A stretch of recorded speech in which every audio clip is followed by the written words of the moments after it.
அனைவருக்கும் வணக்கம். நாம் இன்று பார்க்க இருப்பது பெருமாளின் அவதாரங்களில் ஒன்றான நரசிம்ம அவதாரம் ஆகும். ஒரு நாள் கசிபு தன் செல்வகுமாரனை மடியில் அமர்த்தி கொஞ்சி மகிழ்ந்தான். அது சமயம், குமாரா, நீ இத்தனை நாளும் என்ன கற்றாய்? அவற்றை எனக்கு சொல் என்றான். அப்பா, நான் கற்ற அனைத்தையும் எப்படி கூறுவது? ஏதாவது ஒரு கேள்வி கேளுங்கள், நான் பதில் கூறுகிறேன் என்றான். கசிபுவும் அவ்வாறே மனிதனுக்கு நலம் தருவது எது என்று வினாவினான். எவர் ஆசை, பற்று முதலியவைகளை அறவே விட்டுவிட்டு அவைகள் எல்லாம் வெறும் மாயை, மாறாக ஸ்ரீஹரியே மெய்யான பொருள், அவர் திருவடியை சரணடைபவர்கள் பாக்கியம் பெற்றவர்கள் என்றான் பிரகலாதன். பரம விரோதியான ஸ்ரீஹரியின் பெயரை உச்சரிக்கிறானே என சிறுவனை கடிந்து கொண்டு அவனுக்கு பாடம் கற்பித்த ஆசிரியரை வரச் சொல்லுங்கள் என்றான். நாங்கள் பலமுறை என்ன சொல்லிக் கொடுத்தாலும் காதில் போட்டுக்கொள்ளாமல் எல்லாம் ஸ்ரீஹரியின் செயல் என்று எங்கள் வார்த்தைகளை உதாசீனம் செய்தான். இதை தங்களிடம் எப்படி கூறுவது என்றே இத்தனை காலம் நாங்கள் தயங்கினோம் என்றார்கள். ஏதோ அந்தணர்கள் இவனுக்கு தவறாக கற்றுக் கொடுத்திருக்கிறார்கள். மற்றபடி சின்னஞ்சிறு பிராயத்தினனாகிய இவனுக்கு இது தெரிய நியாயமில்லை. ஆகவே யாரும் அணுகாதபடி இனி தனிமையில் அமர்த்தி பாடம் கற்பியுங்கள் என்று அவன் ஆணையிட்டான். பின்பு பிரகலாதனின் அறிவு கூர்மையை பார்த்து அவனிடம் ஆசிரியர்கள் கேட்டார்கள். அப்பனே பிரகலாதா, மற்றவர் யாருக்கும் இல்லாத இந்த மாறான புத்தியை உனக்கு யார் கற்பித்தது?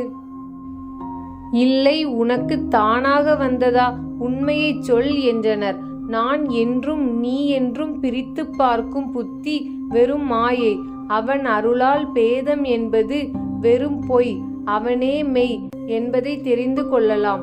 எனக்கு கற்பித்தவன் கற்ற பொருள், கற்றதின் பயன் எல்லாம் அந்த ஸ்ரீஹரியே, அவரை தவிர வேறில்லை என்றான் பிரகலாதன். பிறகு அறம், பொருள், இன்பம் பற்றி பாடம் சொல்லி கொடுத்துவிட்டு அவனது தந்தையிடம் அழைத்து சென்றனர். மீண்டும் கசிபு பிரகலாதனிடம், பிரகலாதா, நீ படித்ததில் மிகவும் சிறப்பான ஒன்றை சொல், கேட்கிறேன் என்றான். அதற்கு பிரகலாதன், ஹரியின் கதைகளை கேட்க வேண்டும், அவன் லீலைகளை வாயார பேச வேண்டும், ஹரி உருவத்தை நினைக்க வேண்டும், ஹரியின் சேவையே உத்தமம், ஹரி பூஜையே சிறந்தது, காலம் முழுவதும் ஹரியை பின்பற்ற வேண்டும் என்று ஹரியை புகழ்ந்து பேசினான். அந்தணர்களே, நீங்களே ஆசிரியர்களாக இருந்து இதைத்தான் கற்றுக் கொடுத்தீர்களா என்று கடுமையான குரலில் கசிபு கர்ஜித்தான். ஆசிரியர்கள் நடுநடுங்கி, அரசே, நாங்கள் இதை கற்றுக் கொடுக்கவில்லை என்றனர். உடனே, குருமுகமாக அன்றி இதையெல்லாம் நீ யாரிடம் கற்றாய் என்றான் கசிபு. அதற்கு பிரகலாதன், தந்தையே, உலக இன்பங்களில் ஆசைப்பட்டு உழல்பவர்களுக்கு யார் சொல்லியும் பக்தி வராது, தானாகவும் பக்தி ஏற்படாது. ஆனால் முற்றிலும் துறந்த தொண்டர்களுக்கே இறைவனை அறியும் பாக்கியம் கிடைக்கும் என்றான். இப்படி ஹரியின் நாமத்தையே உச்சரிக்கும் இந்த பிள்ளை எனக்கு தேவையில்லை, இவனை கொன்று விடுங்கள் என்று ஆணையிட்டான். அவனை எப்படியெல்லாமோ கொல்ல முயன்றும் இரண்யனின் ஆட்களால் பிரகலாதனை ஒன்றும் செய்ய முடியவில்லை. உடனே தன் குலகுரு சுக்ராச்சாரியாரிடம் இதை பற்றி கேட்டே ஆக வேண்டும் என்ற முடிவோடு சிறுவனை ஆசிரியர்களிடம் ஒப்படைத்துவிட்டு சுக்ராச்சாரியாரிடம் சென்றான் இரண்யன்.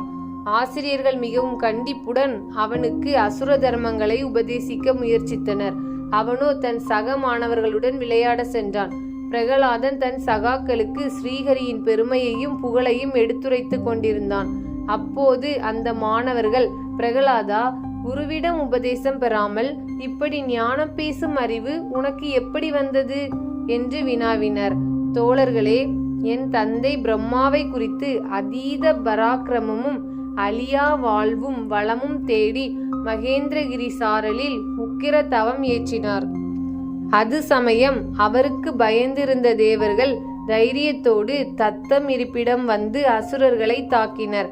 அசுர தலைவராகிய என் தந்தை இல்லாத காரணத்தால் அசுரர்கள் தேவர்களிடம் தோற்று ஓடினார்கள். இந்திரனோ அசுரேந்திர பட்டினத்தை சூறையாடினான். அது சமயம் கர்ப்பவதியாகிய என் தாயாரை பிடித்து இழுத்து கொண்டு போனான். வழியில் நாரத மகிரிஷி அவனை சந்திக்க நேர்ந்தது. இந்திரனே, நீ கர்ப்பவதியான பெண்ணை, அதிலும் நிராதரவான ஒரு பெண்ணை இப்படி வருத்துவது தகாது. மேலும் இவர் பிறர் ஒருவனுடைய மனைவி அல்லவா? என்று நாரதர் இந்திரனை கேட்டார். நாரதரை இந்திரன் வணங்கி, மகரிஷியே, அசுர மகிஷியான இவளுடைய கர்ப்பத்தில் தேவர்களை வதைக்கும் சிசு உருப்பெற்று வருகிறது. இவளுக்கு நான் தற்சமயம் எந்த கேடும் செய்ய போவதில்லை. அவள் கருத்தரித்த உடனே எனது எதிரியை முளையிலேயே கிள்ளிவிட்டு இவளை பாதுகாப்புடன் அனுப்பி வைப்பேன் என்றான். தினமொரு கதையில் கதை கேட்ட அனைவருக்கும் நன்றி.